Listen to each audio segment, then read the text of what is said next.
بیان یا د خبرو توان ډېر نه لرم.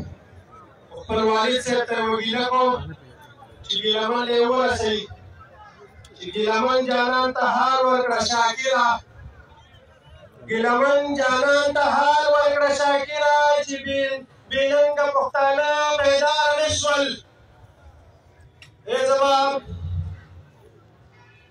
خوږو او بېوسه او غمزبونې ولسه، ای زما په وینو سرو پښتنو، زه صرف دا تپوس کوم د دې پښتنو نه چې تاسو به تر اخره نور څومره لاشونه اوچتوئ؟ د ګیلمن لاس تاسو اخري نه شو.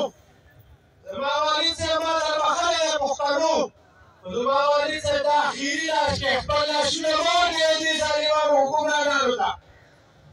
زما والد صاحب، زه د خپل والد صاحب په نوم باندې کیسې نه کوم.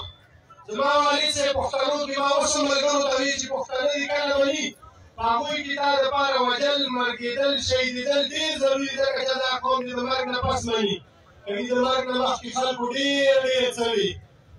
خو ملګرو یو سوال درته کوم چې کومه سپېڅلې نظریه زما د پلار نه پاتې شوه د پي ډي ایم په سطحه، د قرآن حکیم په